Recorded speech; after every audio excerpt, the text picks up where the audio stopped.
Good morning, guys. Myself Sandeep Kumar Reddy from Ingenious Competitive Training Academy. Today we'll be discussing about human heart, how exactly the functioning of the heart and where exactly it is located. So we should learn whatever examination questions will be asked regarding heart. So I've been given in a few slides. Please go through them. So let us see initially what has been given in this. The human heart is an organ that pumps blood throughout the body. So we should know what are the blood from heart to automatically it pumps to the various parts of our body. So the main function of the body is the human heart is to pump the blood in such a manner that every corner of the body easily be transferable. So next is what the right atrium and right ventricle together make up the right heart. We must know how many atriums we have as well as ventricles we have. We should know what exactly the aorta and pulmonary artery. As you can see to the right of this figure, we can see four chambers in our human heart. How exactly the chambers are present, I'll discuss in future.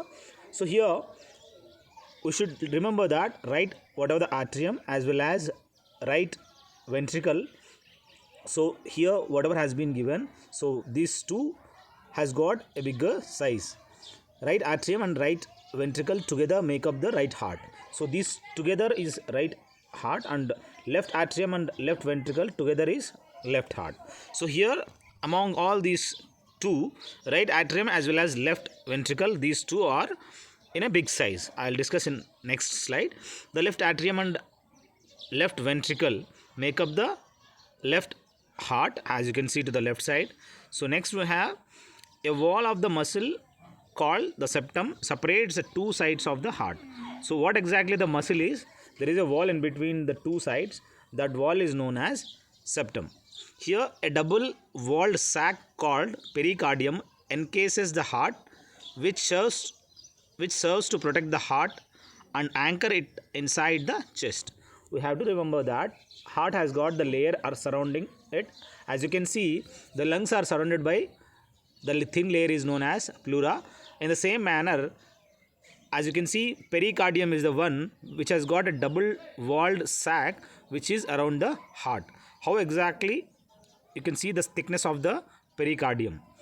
Next we have, I just want you guys to go through check playlist where you will find 800 plus question paper.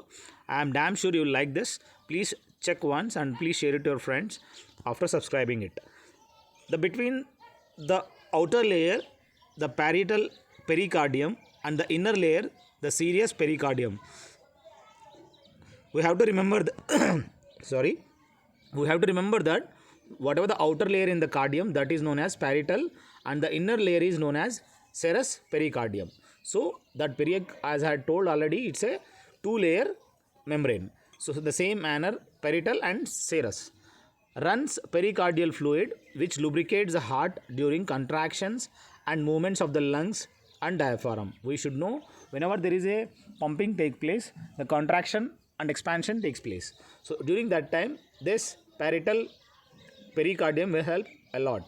The outermost wall layer or epicardium is the inner wall of the pericardium. You should know the outer layer is known as epicardium and inner layer is known as pericardium. So you should know exactly whatever pericardium's outer layer is known as what? Epicardium. And the middle layer we have it. So that middle layer or myocardium contains a muscle that contracts. So whatever the mid layer, that is known as myocardium, which contains what? The muscle that contracts. So we have outer layer, middle layer and inner layer. So what exactly the inner layer name is? Endocardium is the lining that contacts the blood. Sorry. The sinoatrial node produces the electrical pulses that drive heart contractions.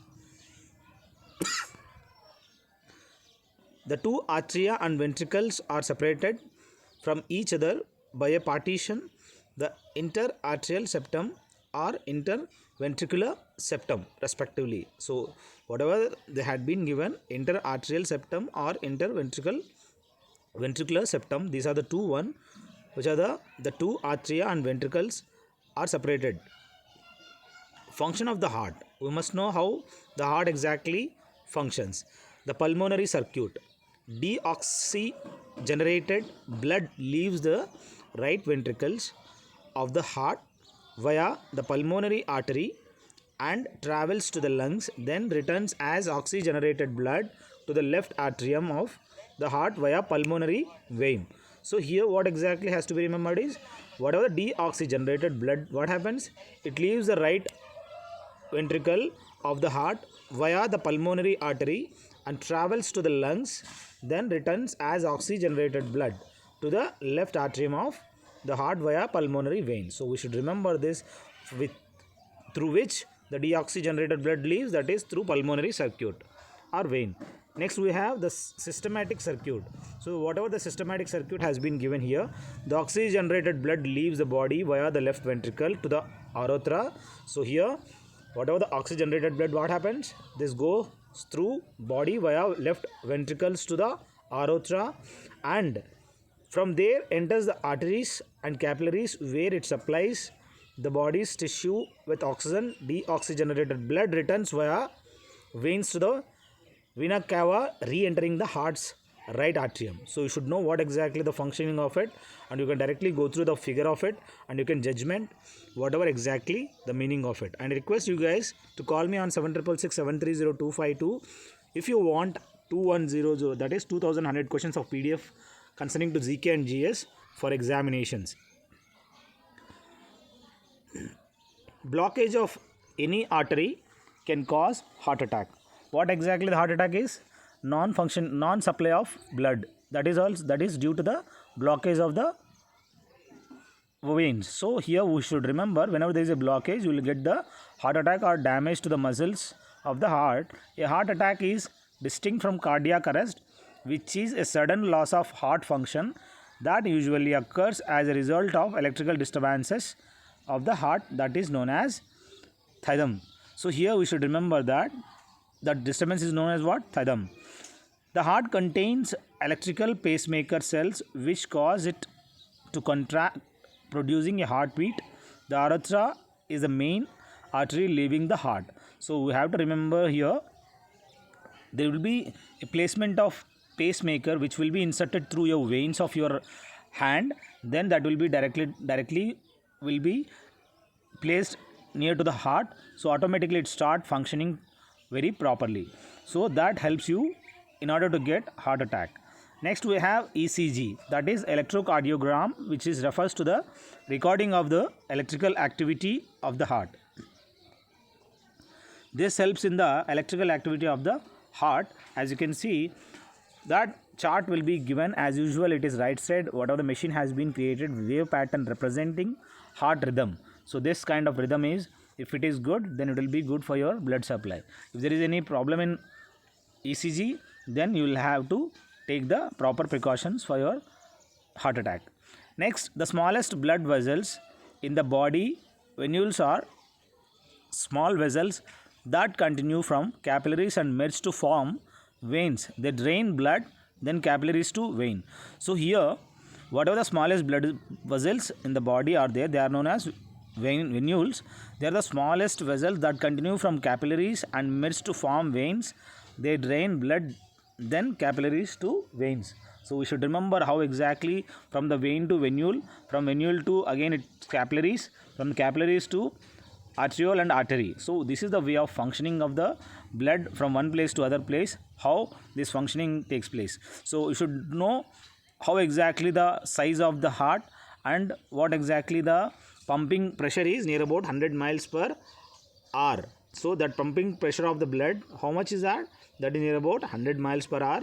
What is the size of the, what is the weight of the heart is? That is near about, if you see that in the female it is 500 grams or 500 grams or less. In the case of male it is more. So you should remember it's a total. If we see the biggest heart in our planet is, that is blue whale has got the biggest in size, and in the case of, if we see that in the case of females it is near about very less, 500 grams, like 500 grams heart we can only see in the blue whale. In the case of human chamber, it's in human we have got 4 in chambers, and in the case of crocodile it is different, again 4. In the case of reptiles we have it is 3. So you should remember what exactly the heart location as well as how many hearts we have. You can directly go through them. So I hope this video will help you a lot in understanding your subject. Thank you guys. Have a good day. Have a great life.